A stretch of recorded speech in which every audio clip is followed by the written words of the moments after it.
Welcome to the Local Perspective. I'm Jerry Deshane, Executive Director of the League of Wisconsin Municipalities.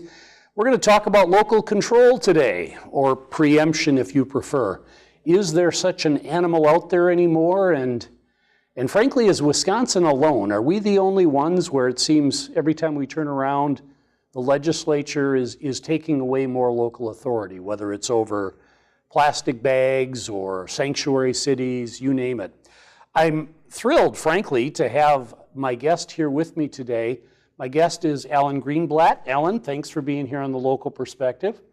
Alan Greenblatt is a staff writer for Governing Magazine. He is also a writer and reporter for National Public Radio, has done work for Congressional Quarterly, and has written a college textbook on local government, if I'm not mistaken. State and local, yeah. State and local government. Alan, the reason Alan is with us in Wisconsin, he did a story in March of 2016, and I think the title, what was the headline? The War on Cities, or States' War on Cities. Yeah, something like that.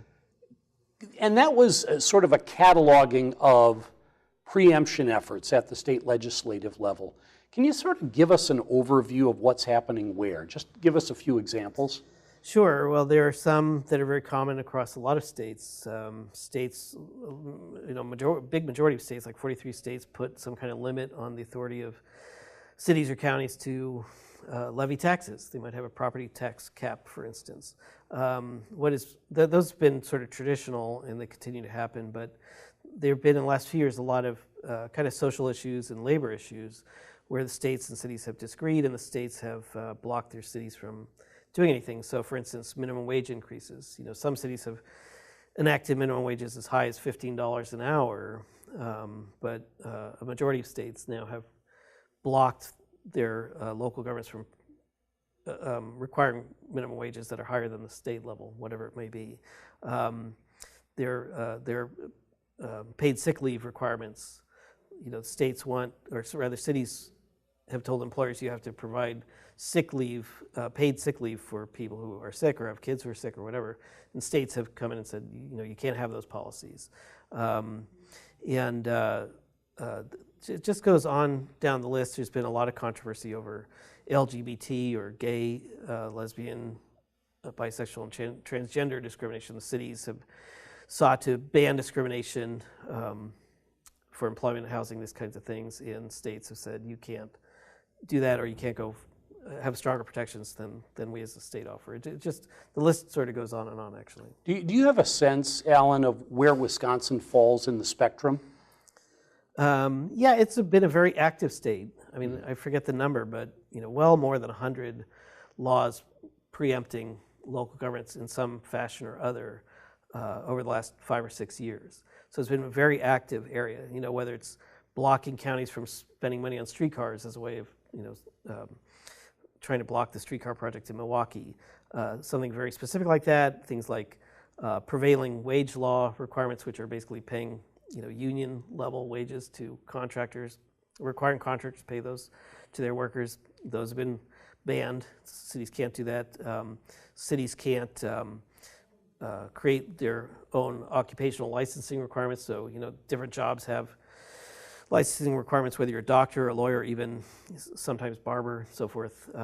And on that one, by the way, as far as we could tell, there were only 1 or 2 cities that actually have licensing requirements for those. Yeah, and that's what often happens is it's not that these laws are prevalent. It may be just the biggest city in a state, whether it's Milwaukee or Indianapolis or St. Louis. But sometimes it could be just a smaller city that has a ballot measure banning fracking, for instance, or requiring consumers to pay a nickel or 10 cents for plastic bags. The states will step in and block that, even though it's only in 1 or 2 places. Yeah, and we're going to kind of dive into the why, and not that you necessarily have all the answers or I do, but I think we need to be talking about this, because in the grand scheme of things, you need healthy cities to have healthy states, right? I mean, economically, they sort of go together.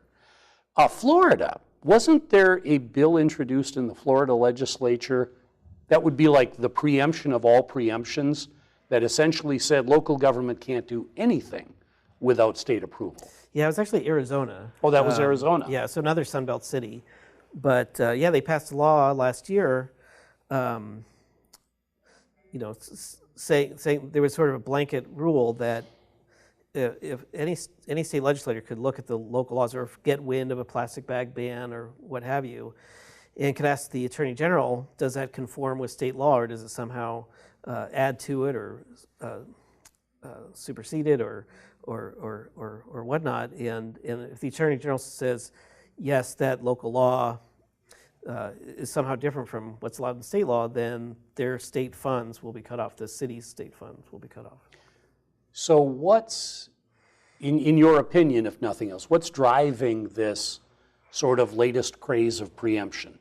So some of it is, these things have always happened. Yeah. That cities have always complained that states are making them do things without providing funding. So this is nothing new in a sense, but it is definitely amped up in the last few years. And I think it's partly political, that almost every big city has liberal leadership, or at least Democratic leadership.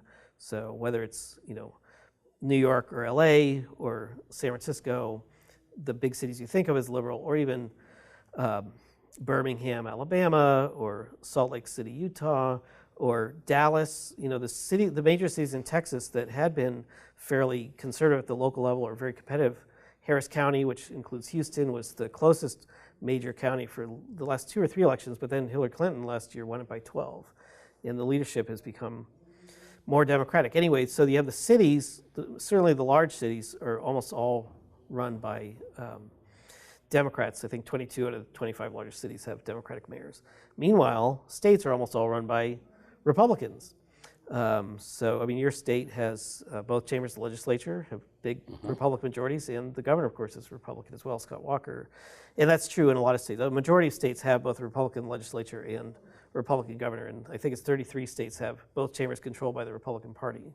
So they see cities doing, particularly these sort of liberal gun control, gay discrimination, environmental protections, these things, they come in and step right on that stuff.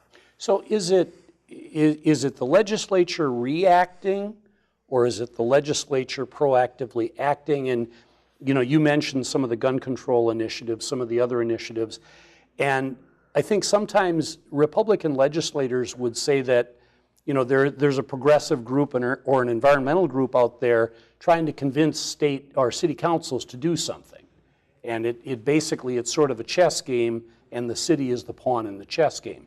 Or is it the legislature acting on its own? So we have this thing called venue shopping, which is if you're out of power at one level, you go looking at another You go look for somewhere else. So a lot of these things that I've mentioned in terms of liberal or progressive policies on minimum wage increases and early childhood education, things that cities have done, a lot of it was in partnership with the Obama White House when Barack Obama was still president. He could not get these plans through Congress because that was controlled by Republicans, so he went to cities, which were controlled by Democrats.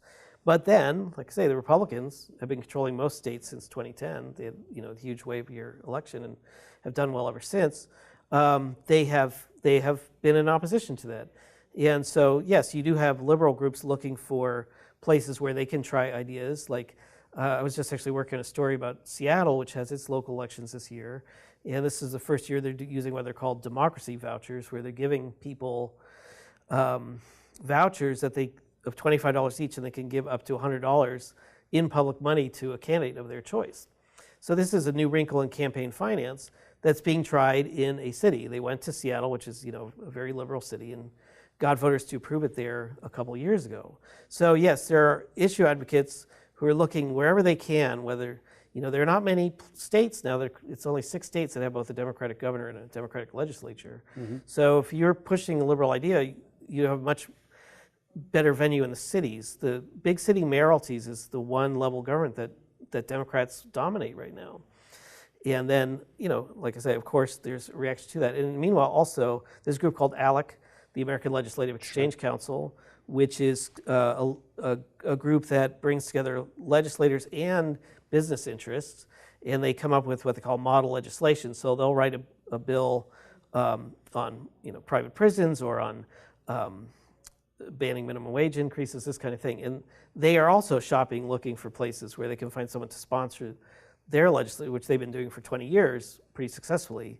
ALEC has about 1,500 bills introduced a year, and about 200 of them get into law. So you have them as a conservative group, pro-business group, pushing their agenda as well, some of which includes preempting local governments.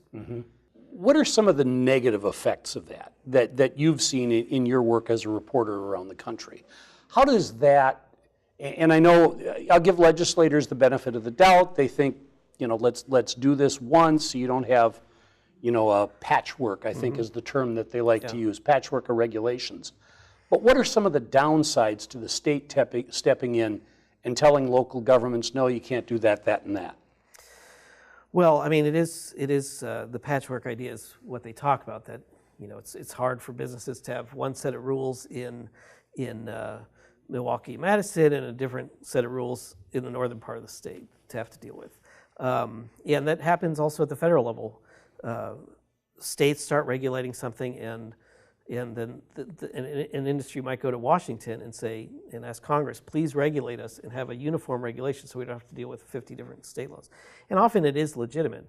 So the downside is, do you believe in local control? Do you believe that people within a particular area have the right of self-determination to elect their own leaders and set their own rules?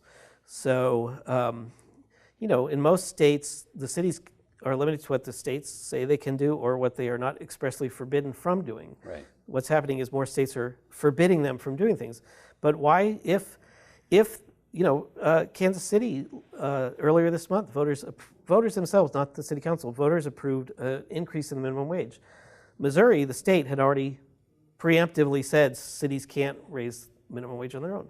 If a majority of people in Kansas City want the minimum wage to be higher, why shouldn't that be allowed? I mean, of course, you can have a separate argument, is a minimum wage a good idea or not, but if they want it higher, why shouldn't that be allowed? And it goes down to not just these controversial kind of social issues, but there's land use regulations. Florida this year passed a law saying, which is very common in different states, saying they can't regulate Airbnb and the other short-term rental companies. So now you have homeowners complaining that the house next door has 20 or 40 people spending the night, and there's more traffic and more noise and all this kind of thing. Who do they complain to? They can't complain to their city council. They have no authority now. Right. So that's I guess the downside, that people can't control the world that they're immediately living in. And maybe this is overthinking it. I served on a local school board for 8 years, and unlike cities and villages, school districts do not have home rule. They can't see a problem, legislate, deal with the problem. They rely exclusively on state grants of authority. There's a part of me that wonders if that leads to a dumbing down of your local elected official. Because frankly, if you're not trusted to make decisions, what sort of people, after a while, are going to bother running for those jobs? Now, right now in Wisconsin, we just had a study done. Already over 90% of local elected offices, there's no competition. In many cases, there's nobody on the ballot. There's not even one person on the ballot. So I sometimes worry, and I'm curious if you agree or disagree, are we running the risk of, like I said earlier, dumbing down who is serving in local office because they don't feel they have any authority to do anything? Yeah, I think that's a potential danger. This problem of lack of competition at all for a lot of offices is a real problem. I don't think people appreciate at the state legislative level, there's nearly half, like 45% of state legislators face no opposition from the other party. So they have no incentive to worry about their voters in a sense, because they could just take it for granted. But in terms of what you're saying, we were talking earlier about how lobbyists look for a friendly venue for their ideas. Well, if you're a mayor, you're also trying to promote some ideas. And if you're not able to do them, like say, what's the point? So, I've talked about how Republicans squelch Democrats, but in New York, the mayor of New York City, Bill de Blasio, is a very progressive mayor. And Andrew Cuomo is a Democrat, is the governor, but is a little less progressive. And he is, they've fought a lot over things like charter schools, the amount of charter schools in the city. Bill de Blasio wanted a what they call congestion tax, which is basically charging cars for entering the most crowded parts of Manhattan. And Cuomo said no to that. The governor said no to the mayor. The governor, yeah. And de Blasio wanted to impose a tax on, I don't remember the number, but fairly wealthy residents, whether it's $250,000 income above, anyway, to pay for early childhood education. And Cuomo said, we'll find the money for it, but I'm not letting you raise the tax on the wealthy. So anyway, I mean, being mayor of New York, you're still a major media figure, you still have a lot of power and so forth. But if you're a smaller town mayor and you have smaller scale ideas, but you're still not allowed to do them, I could see why people would say, well, what's the point? The whole part of being mayor is, it's different than being a legislator. You want to run things, you want to do things. And if all you're doing is running a branch office for the state where you're not allowed any autonomy, well, people are typically not happy in those jobs. Yeah, what's the point? So what, I guess I always try to take these conversations and look on the bright side. Are there examples out there where it's working, where the state and cities have agreed on things and said, this is our job, this is your job, or better yet, hey, here's a project, let's collaborate, let's move ahead? Yeah, I think we can exaggerate whether there really is a war between the states and cities. I mean, certainly there have been many, many examples where cities get frustrated because the state is telling them what to do. But there's still a collaborative relationship. They're still representing the same people. And so there's a lot of ways where they do work together. And sort of the ones that come to my mind are in economic development, where, in most states now, the major metropolitan areas really have a huge share of the economy. Like Phoenix, for example, Phoenix and the surrounding suburbs, the greater Phoenix area, have 70% of the state economy. And Tucson has 15%. So only 15%. The rest of Arizona, by the way, is dirt.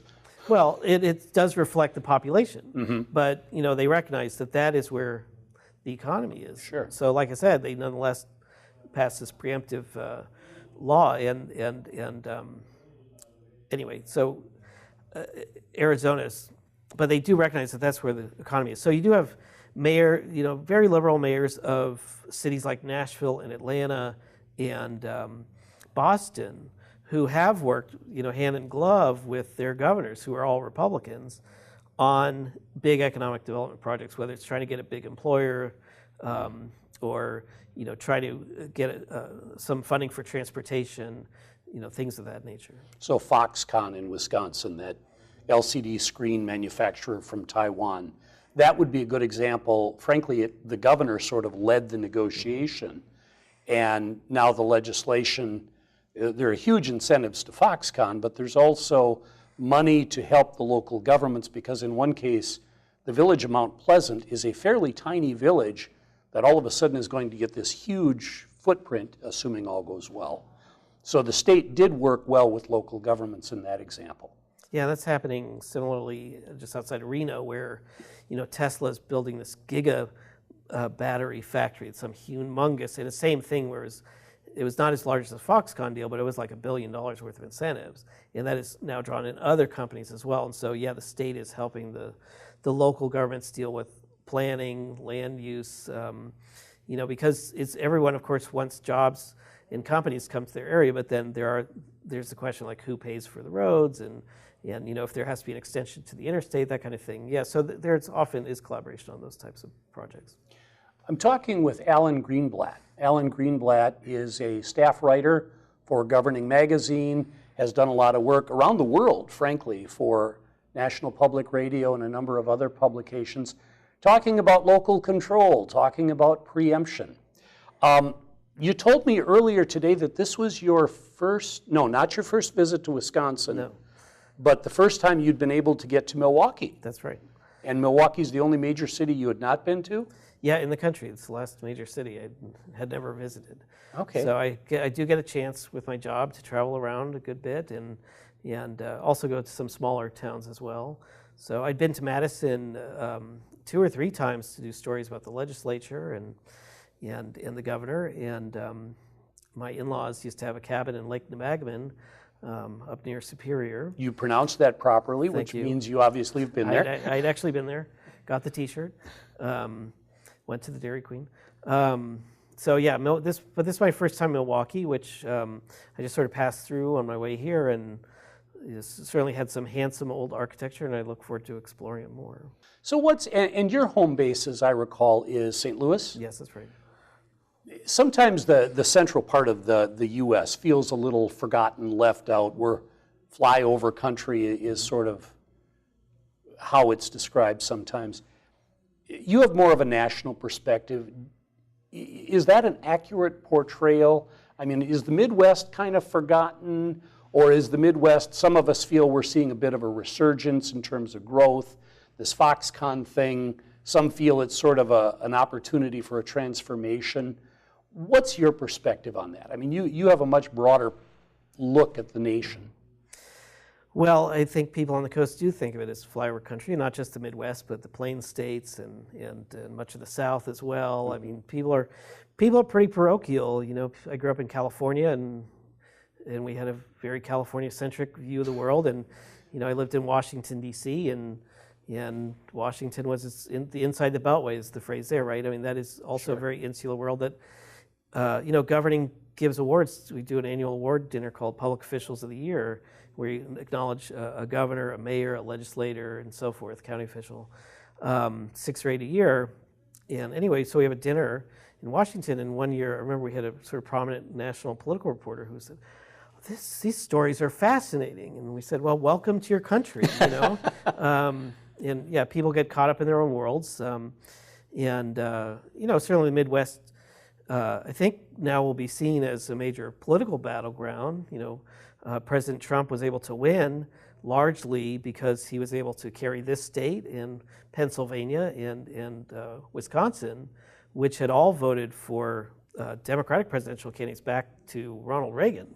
Mm-hmm. He was the first able to break the blue wall, they called it. There were something like 18 states that had voted Democratic every time since '84. Anyway, so I think it will be very much on the political map. And economically, you know, what we're seeing is there's so much growth in the major metros, in places like Silicon Valley and New York have become so expensive that people are moving in some numbers to places like Pittsburgh and in St. Louis. The two founders of Square were from St. Louis, and they wanted to start that company there, and there wasn't the programming talent. So one of them, Jack Dorsey, started a kind of school, a training school for people to become tech heads, and it's done pretty well. And you know, every place now has their Silicon whatever, Silicon Desert, Silicon Lakeside, whatever you have. Wisconsin will become Silicon Forest or Silicon Dairy or whatever we have to be. So we're not so Silicon in St. Louis, but there is a startup scene, mainly because you know the prices are so high on the coast. Yeah. Not just for the individuals trying to find a house, but for the companies trying to pay for office space. Sure. So well, no, let's back up to the topic. We're talking about preemption. We're talking about the challenge of our larger cities in Wisconsin, say Madison, Milwaukee, Green Bay, perhaps Appleton, lobbying state legislatures and administrations. You know, in Wisconsin, it's no secret, the mayor of Milwaukee ran against Governor Walker twice. Mm-hmm. How do cities, the major cities, lobby a Republican legislature under those circumstances? Well, I think they have to go to the message that I talked about, which is we're where the jobs are, we're where the future is.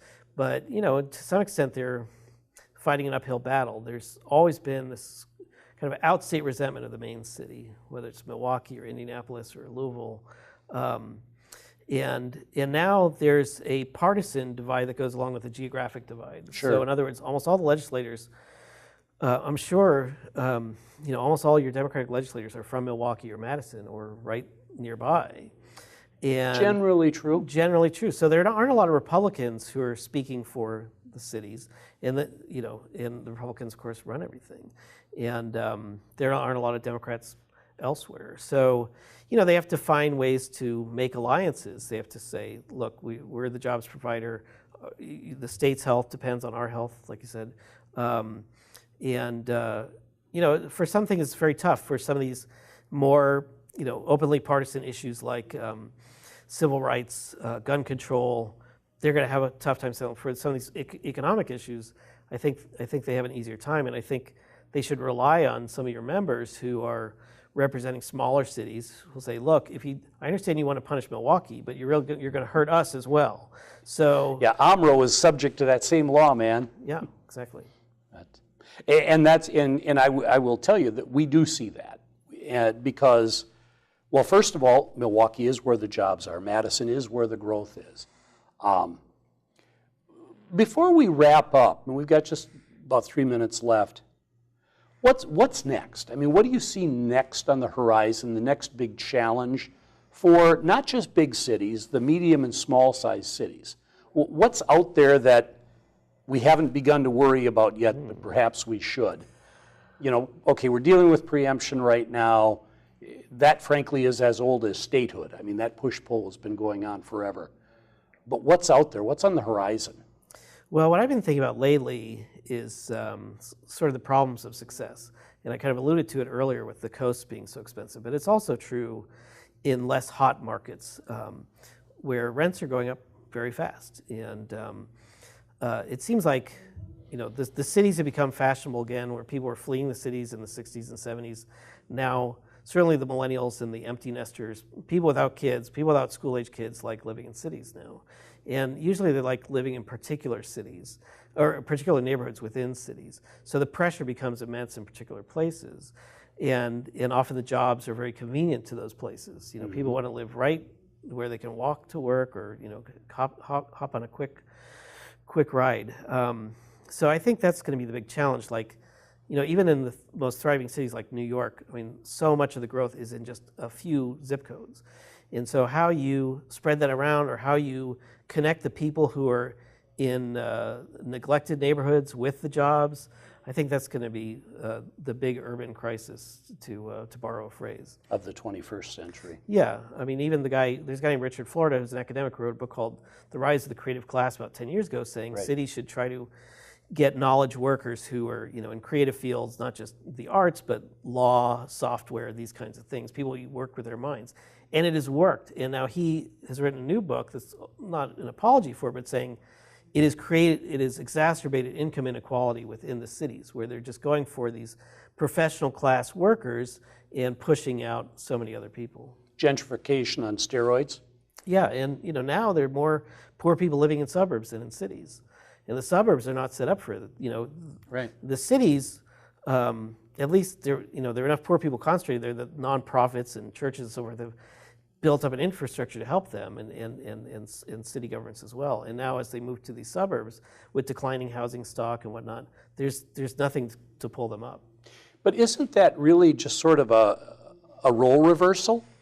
That the cities a few decades ago were dealing with unaffordable housing, with high crime rates and poverty rates, and the suburbs couldn't build fast enough to keep up with housing demand. So are you saying that perhaps now the suburbs are going to be challenged with poverty and crime, which tends to come with poverty, while the cities deal with housing demand? Yes, I mean, my editor wrote a book called The Great Inversion that was about this, how the cities were the hollowed out areas and now it's the suburbs. And I think the suburbs are actually going to have a harder time than the cities. I just mentioned they don't have the sort of support infrastructure for the poor. But the other thing is cities at their lowest ebb, say like the late 70s, still had major sports teams. There were still, people talk about how downtown gets dead at night, but there were tens of thousands of office workers coming in. They might go home to the suburb, but they were coming in. So at least there were a few restaurants. There's some people coming in. There's something then to build on. The suburbs really, they don't have any of that. They don't. It's hard to see once a suburb goes into the cycle of poverty and crime and bad schools, and people don't want to live there, and it's hard to see how they reverse that spiral. I think maybe we're going to have you back on that one. Okay. We are out of time. My guest, Alan Greenblatt, a staff writer for Governing Magazine. I'm Jerry Deshane. This has been The Local Perspective. Thanks for tuning in.